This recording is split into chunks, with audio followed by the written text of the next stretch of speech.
الحمد لله وقفا وسلام على عباده الذين اصطفى اما بعد. آج کے اس یوم آزادی جشن کے صدر مہمان، خصوصی صدری مدرس، صاحب معزز اساتذہ کرام اور بلبلان چمن، السلام علیکم ورحمۃ اللہ وبرکاتہ. جب گلستہ بہو کی ضرورت پڑی،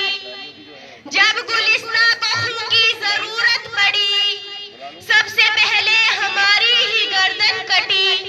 پھر بھی کہتے ہیں ہم سے یہ اہل وطن، یہ وطن ہمارا ہے تمہارا نہیں. معزز مہمانان اکرام اور میری پیاری بہنوں، ہر سال کی طرح اس سال بھی ہمارے مدرسے میں یوم آزادی کا جشن بڑے ہی جوش و خروش کے ساتھ منایا جا رہا ہے. ہر ملک کی تاریخ میں کچھ ایسے اہم دن اور سن ہوتے ہیں، اسی طرح ہمارے ہندوستان میں بھی 15 اگست 1947 کا دن نہایت ہی اہم ہے، کیونکہ اسی تاریخ کو تقریباً 150 سال کی غلامی کے بعد ہمارا ہندوستان آزاد ہوا. ہر سال 15 اگست کو یوم آزادی کے نام پر بڑے ہی دھوم دھام سے منایا جاتا ہے. اس دن کی حیثیت ایک قومی تہوار کی ہے. معزز مہمانان اکرام اور میری پیاری بہنوں، آزادی کے سب سے بڑے مہاتما گاندھی اور ان کے ساتھیوں نے مثلاً پنڈت جواہر لال نہرو، مولانا آزاد اور سردار پٹیل وغیرہ نے عدم تشدد کے ذریعے آزادی حاصل کرنے کا عزم کیا.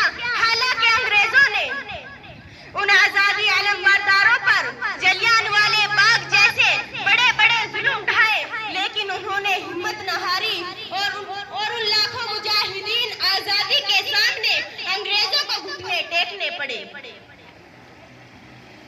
میری پیاری بہنوں، یہ آزادی ہم کو اتنی بآسانی سے حاصل نہیں ہوئی ہے.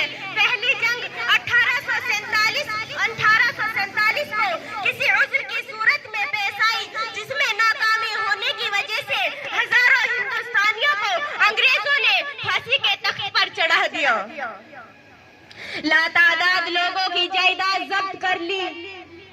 میری پیاری بہنوں، اسی لیے ہمیں ان شہیدان وطن کو نہیں بھولنا چاہیے.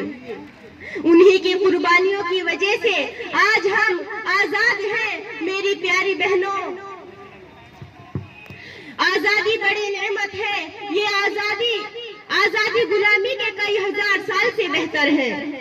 میری پیاری بہنوں، اسی لیے ہمیں آپس میں مل جل کر رہنا چاہیے. اب میں دعا کرتی ہوں کہ اللہ تعالی ہم سب کو عمل کی توفیق عطا فرمائے. وآخر دعوانا الحمد للہ رب العالمین.